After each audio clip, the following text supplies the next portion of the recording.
Good morning all students से। मैं विद्याधर सिया कक्षा 12 है हिंदी साहित्य के विद्यार्थियों का ऑनलाइन प्लेटफॉर्म पर हार्दिक स्वागत करता हूं। प्यारे विद्यार्थियों, जैसा कि पूर्व की वीडियो में आपने गोस्वामी तुलसीदास के व्यक्तित्व और कर्तृत्व के बारे में जाना, उसी के द्वारा रचित जो रचना है आपकी पाठ्य पुस्तक जो सरयू है उसमें पाठ 2, जिसमें गोस्वामी तुलसीदास द्वारा रचित कविता का शीर्षक है मंदोदरी की रावण को सीख। मंदोदरी की रावण को सीख, जिसमें प्रथम पद्यांश सुंदरकांड से लिया गया है, जिसके बारे में अपन पढ़ने जा रहे हैं। तो ध्यान दीजिए, सबसे पहले अपन गोस्वामी तुलसीदास द्वारा रचित कविता है मंदोदरी की रावण को सीख, जो रामचरितमानस के सुंदरकांड से उद्धृत है। इसका उच्चारण अपन करते हैं कि कंत करस हरि सन परिहरऊ, कंत करस हरि सन परिहरऊ, मोर कहा अति हित हिये धरऊ। कंत करस हरि सन परिहरऊ, मोर कहा अति हित हिये धरऊ। समझुत समुझत समुझत जासु दूत कई करनी, समुझत जासु दूत कई करनी, सर्वई गर्भ रजनीचर घरनी। रजनीचर राक्षस के लिए।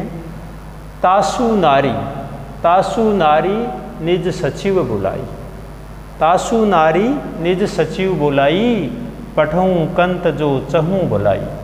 तो जैसा कि मैंने आपको बताया, जब भी अपन व्याख्या करते हैं तो जिसमें संकेत, फिर आएगा संदर्भ, उसके बाद में आएगा प्रसंग और फिर आएगी व्याख्या। तो ये जो पॉइंट लिखते हुए आप लिखेंगे, मैं आपको समझाने जा रहा हूँ। संकेत में क्या है? कंत करस रिक्त स्थान लगाते हुए अंतिम शब्द चहूँ भलाई, चहूँ भलाई, यहाँ तक आपका ये पद्यांश है। अब आप लिखेंगे संदर्भ। संदर्भ में आपको लिखना है प्रस्तुत काव्यांश से कवि गोस्वामी तुलसीदास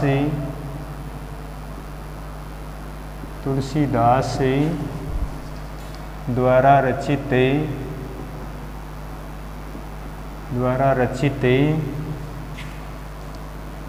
मंदोदरी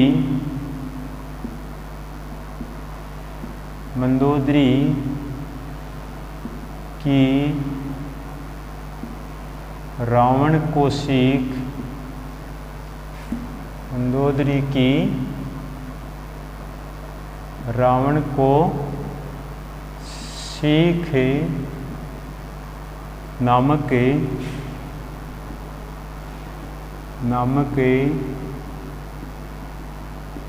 कविता से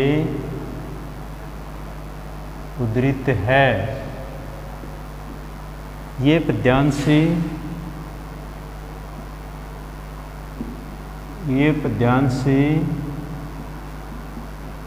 हमारी पाठ्य पुस्तकें, ये पद्यांश हमारी पाठ्य पुस्तकें सरयू से संकलित है जी। प्रस्तुत काव्यांश कवि गोस्वामी तुलसीदास द्वारा रचित मंदोदरी की रावण को सीख नामक कविता से उद्धृत है। ये पद्यांश हमारी पाठ्य पुस्तक सरयू से संकलित है। फिर अपन लिखते हैं प्रसंग। प्रसंग में क्या लिखना है? प्रस्तुत काव्यांश में अलग अलग लिखना चाहिए, अच्छा लगता है। प्रस्तुत काव्यांश में, काव्यांश यानी कविता का अंश या पद्यांश कहते हैं। जब बड़ी कविता होती है तो उसको काव्यांश या कवितांश कहा जाता है, और दोहों पर आधारित जो कविता होती है वहाँ पद्यांश लिखा जाता है। प्रस्तुत काव्यांश से में कवि ने रावण की पत्नी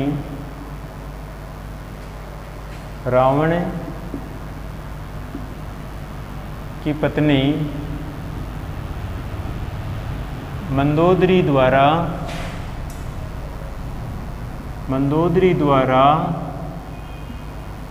रावण को हठ त्याग करें सीता को उसके स्वामी राम के पास अर्थात रामचंद्र जी के पास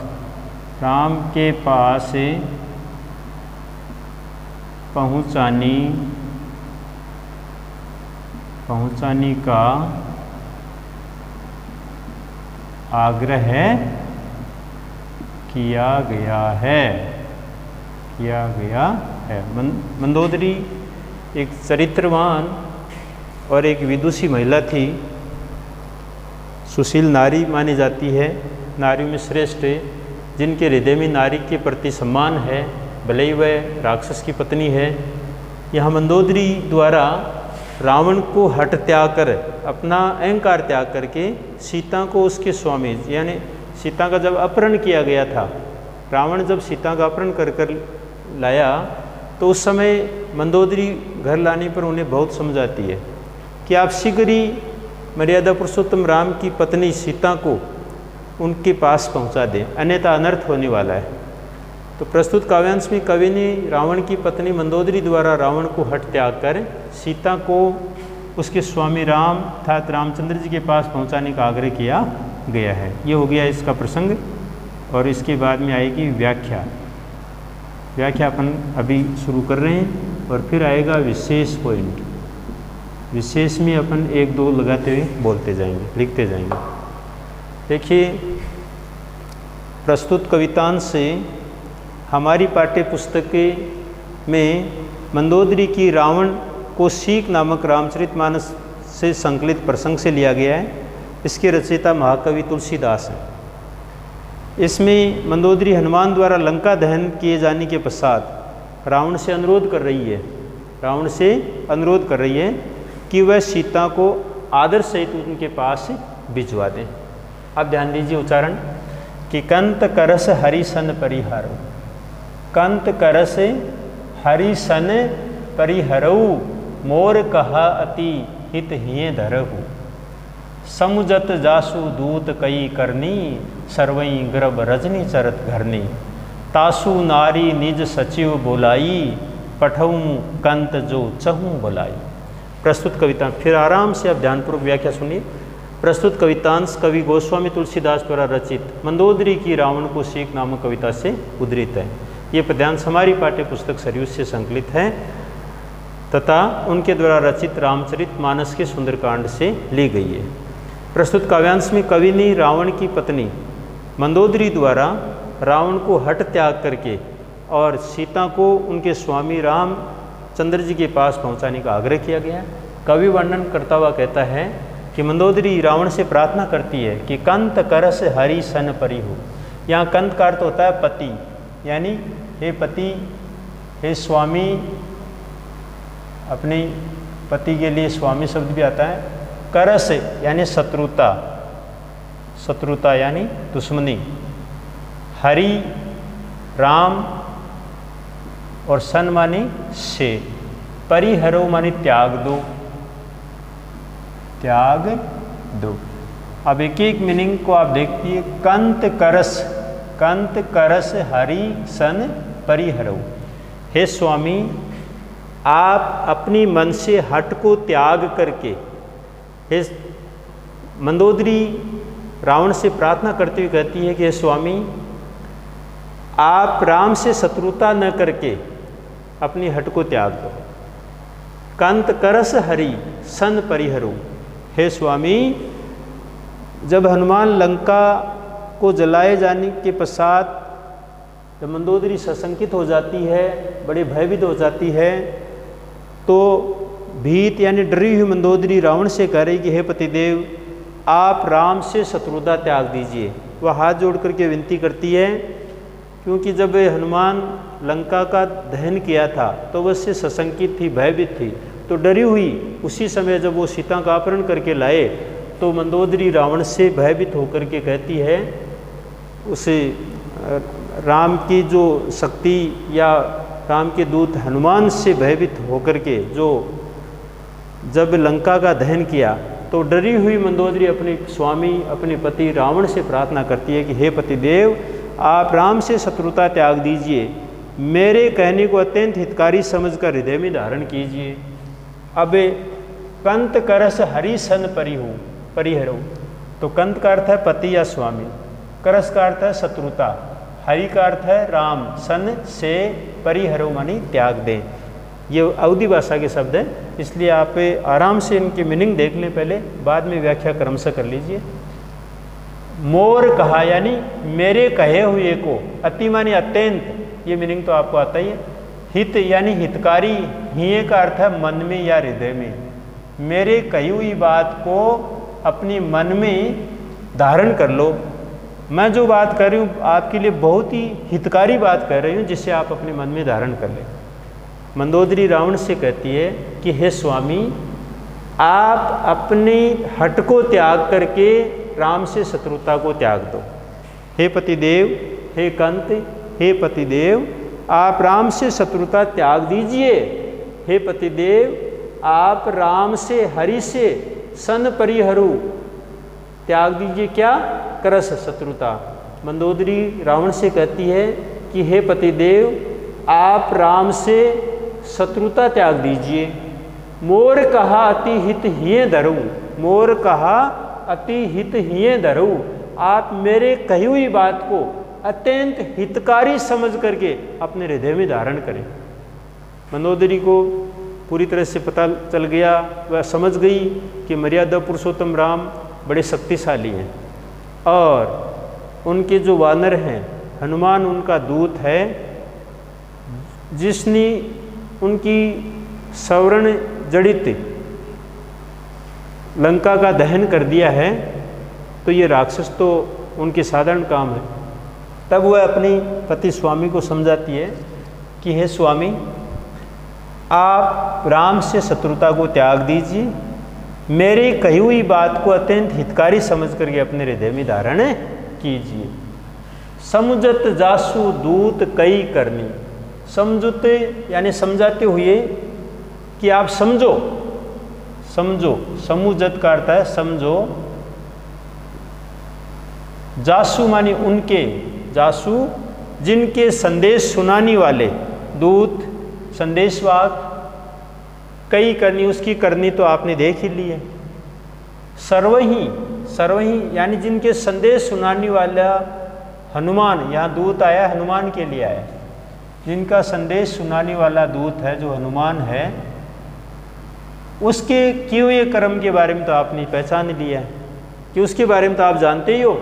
सर्वई गर्भ रजनी चर घरनी, जब उसके संदेश सुनाने वाले दूत हनुमान का नाम सुन करके ही राक्षसों की जो नारियां हैं उनकी पत्नियों के गर्भ भी नष्ट हो जाते हैं, अर्थात उनके गर्भ में जो संतान है वो भी नष्ट हो जाती है। रजनीचर यहाँ राक्षस के लिए है और सर्वई का अर्थ है नष्ट हो जाते हैं, नष्ट हो जाते हैं, हो जाते हैं जी। गर्भ यानी गर्भ, गर्भ में जो संतान है उसके लिए कहा गया है। रजनीचर यानी राक्षस, राक्षस, राक्षसों के बारे में कहा गया है। और घरनी पत्नी यानी राक्षसों की स्त्री, ये दोनों मीनिंग है, ध्यान दीजिए। हे स्वामी, आप समुझत, आप समझो। मंदोदरी रावण से बार बार समझाती कि आप समझते क्यों नहीं हो। जासु दूत कई करनी, उनका एक संदेश सुनाने वाला दूत हनुमान है, उसके कर्मों के बारे में आप भली भांति जानते हो। सर्वई गर्भ रजनी चर घरनी, जिनके संदेश को सुन करके हनुमान का नाम सुनते ही हमारे राक्षसों की पत्नियों के गर्भ नष्ट हो जाते हैं, गर्भ में जो संतान है वो अर्थात गर्भ गिर जाते हैं। तासु नारी, और आप उसकी नारी का अपहरण करके लाए हो। उन्हीं मर्यादा पुरुषोत्तम राम, जिनका एक साधारण दूत, एक हनुमान, जिसका नाम सुनते ही अपने जो राक्षस हैं उन राक्षसों की नारियां जो पत्नियां हैं उनके गर्भ तक गिर जाते हैं। और तासु नारी, आप उन्हीं की उस मर्यादा पुरुषोत्तम नारी यहाँ सीता के लिए है, उसी की पत्नी अर्थात स्त्री नारी सीता को निज सचिव बुलाई।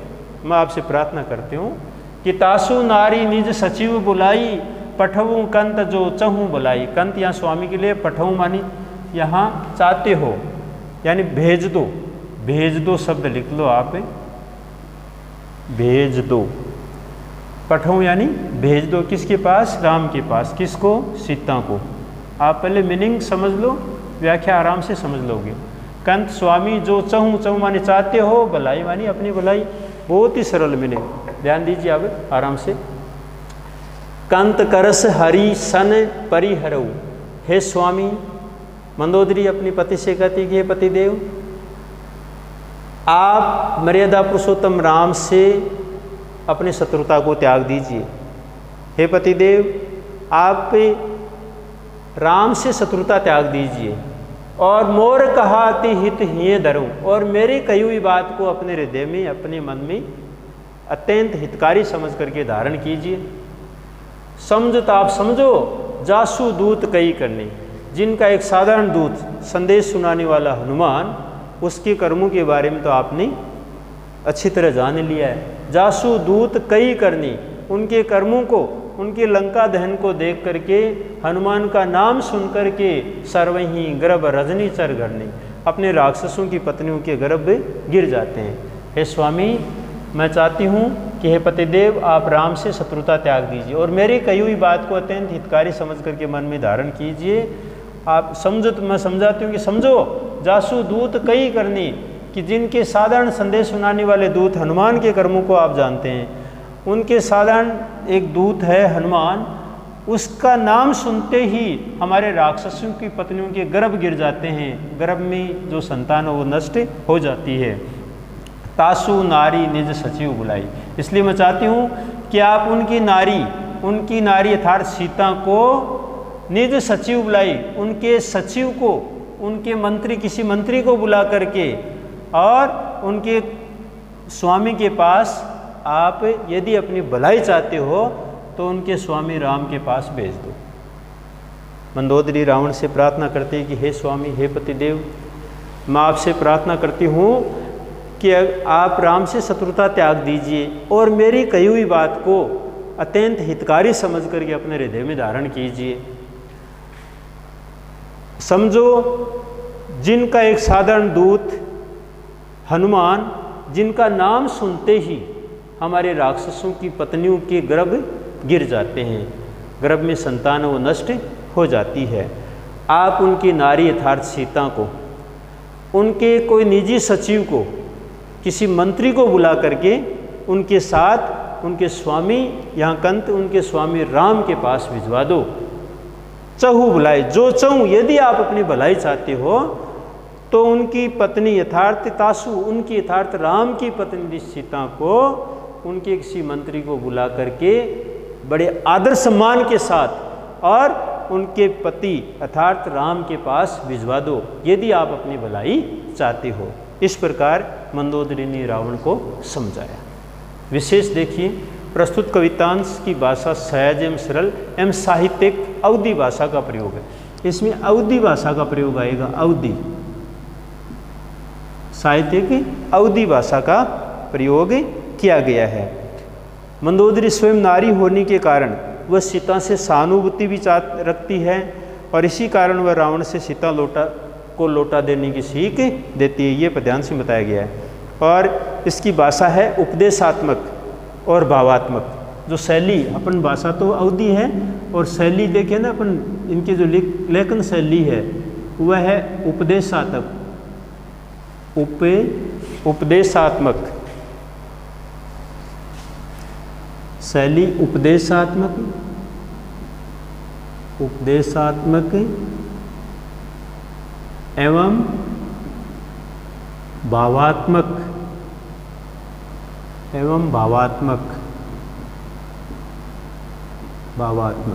इनकी जो शैली है उपदेशात्मक एवं भावात्मक शैली का प्रयोग किया गया है।